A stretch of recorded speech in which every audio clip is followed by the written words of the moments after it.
My name is Eleni Anzalatos. I'm Emily Henry. And today we're going to be talking about the enzyme bromelain. It can also be pronounced bromelain, as we saw in a YouTube video. Where does bromelain come from? The enzyme has two predominant forms, one in the stem and the other in the fruit of the pineapple. But it can also be typically found in the form of a powder or a tablet that you can take on a daily basis. It can be purchased at Walmart. Classification. There are two systematic names, one for the stem, which is 342232, and one for the fruit, which is 3422.33, and that is because they are both slightly different, as you'll see in the structure part of our presentation. It is a part of the allogene and merope family. It is a peptidase C1 family. There are many endopeptidases, but very little exopeptidases in this family. It is a cysteine catalytic type with active sites at cysteine and histidine. It is asparagine. It also has an active site at an asparagine if it's following a histidine, and a glutamine preceding a cysteine. And it has a proteolytic enzyme, and its purpose is to catalyze hydrolysis of proteins to give amino acids, shown in the mechanism right there. The sequence for bromelain consists of 212 amino acids, 2 active sites, and 4 amino acid modifications, as we will be talking about later in our structure slides. Oh look, there it is. We're going to be talking about the bromelain stem and the bromelain version of the fruit, and we will be examining that in closer detail. Bromelain is a protein digesting and milk clotting enzyme. It's soluble in H2O but insoluble in organic solvents such as chloroform and alcohol. It accelerates tissue repair, and it's a meat tenderizer. All family and some sequences come from UniProt database. Alrighty, so here we have the basic structure of stem bromelain as shown in this beautiful diagram. It has 3 disulfide bonds,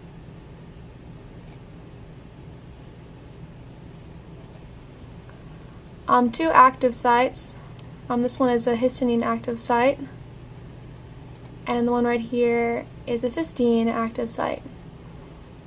And the major difference in structure between stem bromelain and fruit bromelain is that stem bromelain possesses an additional group which is referred to in this diagram as glycosylation, which essentially allows for a carbohydrate or a glycan to attach to the enzyme.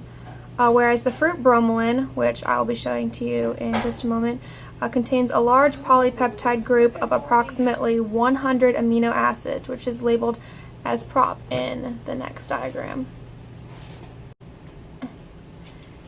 And here is the structure of fruit bromelain.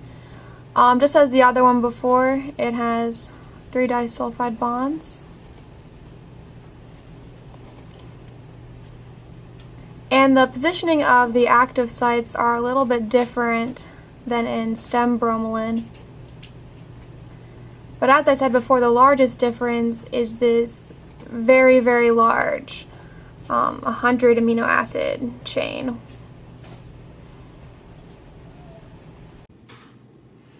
Also, there is a bromelain 4 inhibitor. It is a double chain inhibitor with an 11 residue light chain and a 41 residue heavy chain, and it inhibits competitively. It is composed of 2 distinct domains, which is formed by a 3-stranded anti-parallel beta sheet and a similar folding and disulfide connectivities with the Bowman-Berg trypsin and chymotrypsin inhibitor. And this was all determined by an NMR study of the inhibitor found in the stem of a pineapple. This is the part of our experiment of bromelain. The experiment title of our paper, Isolation and Purification of Bromelain from Waste Peel of a Pineapple for Therapeutic Application. There are many methods used in this paper. It's very extensive, their research on it, and as Dr. Scott would say, it's very crunchy. I'll be going over the methods of these, and we'll start with the extrapolation and lipolysation from the pineapple peel. The peel was grinded without water or buffer and centrifuged at 4 degrees Celsius. Supernaut was then cooled to 4 degrees Celsius and proteins precipitated with ammonium sulfate. Salt was slowly added to the reaction at the 4 degrees Celsius and stirred. Resulting suspension centrifuged at 4 degrees Celsius. Supernaut and discarded precipitate were dissolved in potassium phosphate buffer at a pH of 7, and it was desalted by a gel filtration column frozen in liquid nitrogen and lyophilized, which is another way of just saying it was freeze-dried. Now we're going to do the ion exchange chromatography. Columns were made with ion exchange media DEAE Cephros to study the influence of the buffer and enzyme absorption malivane and potassium phosphate and tris HCl were used as buffers. The freeze-dried bromelain solution is used as the column feed. The column washed with the loading buffer until the absorptions of 280 were close to 0. Elution performed in increasing ionic strengths of loading buffer by 1 molar NaCl. 2 milliliter fractions were collected and quantified in terms of total protein by Bradford and dubious methods. Sample and the peaks of proteins were pooled, and bromelain activity was measured by aziosine, which is a fluorescence method, and analyzed by SDS Page. Batch absorption on agarose DEAE gel. To determine the isotherm of the bromelain was the purpose of this method. Using Endorf tubes and the gel using Endorf tubes, the gel and potassium phosphate buffer at a pH of 7, and bromelain solution were equilibrated. The tubes underwent agitation for 1 hour to establish the equilibrium. The Bradford method then determined protein equilibrium concentrations, and acetane method determined enzymatic activity equilibrium. The equilibrium isotherms were found by the plots of mass protein absorbed per gel volume versus the protein equilibrium concentrations, and also the plot of activity absorbed by the gel volume versus the enzymatic activity equilibrium. The Langmuir parameters in the Langmuir Fluidric models were fitted to the data. The activity. Protease activity was assayed with the aziosation method by monitoring the rate of TCA soluble azo-coupled peptide released from aziosation at 440 nanometers. 2% of the aziosation and enzyme were diluted in potassium phosphate buffer, pH of 7 again. 5% of the TCA was added, and the mixture was centrifuged for 10 minutes to collect the TCA containing supernaut. The supernaut absorbs at 440 nanometers and was measured against the blend. 1 unit of the protease activity was determined as the amount of enzyme required to produce an absorption change of 1 nanometer. Protein determination. Kumase blue dye technique analyzed the total protein content. This was according to Bradford using the BSA as a reference protein, and color intensity was measured at 595 nanometers. The polysaccharide determination. Total polysaccharide present was determined by the dubious method, and glucose was used as a standard. The yellow-orange color was measured at 480 nanometers and compared with an analytical curve of the glucose. SDS Page. The protein samples were analyzed by SDS Page in polyarylamide gels in a mini protein 3 system. Separation at 18 volts in 7.5% separation gels and 4% stacking. Protein bands developed by silver staining, which is this one right there, compared to like the blue, which is the Kumase blue. And then we'll go into the results of the section, which are much shorter than the methods, and we'll start with the extraction. 75% of the bromelain recovered, which was closely related to another experiment that they used and referenced in their paper, which was 80%. Figure 1, in lane 1, ammonium sulfate partially purified in the crude extract when compared to lane 2. It had a molecular weight of 20 and 30 kilodaltons, which are these two bands right there. And it was similar to the sigma used as the marker. It had a more intense bands at the 30 kilodaltons. Other literature say that 24.5 to 37 kilodaltons are appropriate for this method, and that it varies from pineapple to pineapple depending on what you get. Table 2 shows specific activity increased by 2.2-fold before lyophilization and reduced 5.2% after. To compare effect of lyophilization, commercial bromelain went through the same process as the extracted bromelain. Results show that purified samples had a specific activity 3 times higher than commercial because of the higher total protein.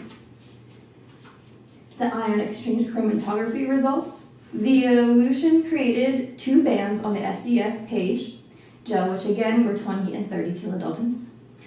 Bromelain from the fruit had a PI of 4.6, and the enzyme from the pineapple peel also had a PI of less than 5.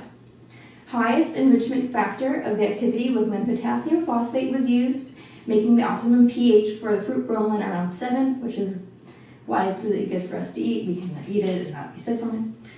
When the chromographic fractions were carried out at a pH of 7, it was able to separate the polysaccharides from the enzyme, resulting in an increase in specific activity in the picture shown. The absorption isotherm. Results in the picture show fairly good bromelain absorption data. The maximum absorbing capacity on the agarose DEAE ranged from 15.6 to 17 milligrams per milliliter. The same order of magnitude as reference to another experimental data that they used in their paper. And that data, they used red 120 dye on CSMNP, which in the relating results created an increased bind capacity. And from that, people of this paper and their experiment, they drew the conclusion that the DEAE could be a low affinity medium for the bromelain absorption. Looking at the Lagmore-Flourglich model, the activity maximum absorption capacity ranged from 15.7 to 18.8 U per milliliter. Values were 2 times higher than a comparable experimental data using Amberlight IRA 410. Dissociation constant KDA 0.23 U per milliliter. The placent dissociation constant KDLFA was 0.77 U per milliliter. Cooperativity parameter for activity was 2.66, give or take 0.28. Wow. Well, let's take a little break and expand on this concept. Bromelain oftentimes gets compared to the following proteins: ananin, papain, chymopapain, and actinidin. And papain and chymopapain, as you can tell probably from the name, they come from the papaya, whereas the actinidin does not have a fun name and come from the kiwi. There's a difference between the bromelain and the papain in that specifically bromelain can be obtained from the unripe or the ripe fruit, but papain can only be obtained from the ripe fruit. And yet all 5 of these protein cysteinases are frequently used in research together, and by looking at our sequencing, we will just determine about how similar they are. For this experiment, ananin was analyzed by liquid chromatography and mass spectrometry, and was then compared to published sequences of the bromelain, the papain, the chymopapain, and the actinidin. And they were compared using genetics computer group sequence analysis software package version 7.3-AXP. And as shown in the protein sequencing comparison figure, the active site cysteine 25 and histidine 157 residues are positioned identically in all 5 cysteine proteinases. As you can see by this really small, they're underlined, they're all at the same location. Further sequencing research was done to realize there was a high degree of identity between all 5 of these plant cysteine proteinases, and ananin possesses 77% identity to the amino acid sequence of stem bromelain. Also, with these cysteine proteinases being very closely related, mutations and deletions of the residues can cause changes in the active site geometry, which can cause the resistance of enzyme inhibition. Therefore, stem bromelain will continue to reproduce itself and make excess of it, and the resistance to inhibition could potentially cause what is shown in these photos. So why is bromelain great? It boosts the immune system. It's a great anti-inflammatory. It's really great for topical burns. It also helps with insect bites and stings. It's really good for heartburn, indigestion, or any gaseous problems in the body.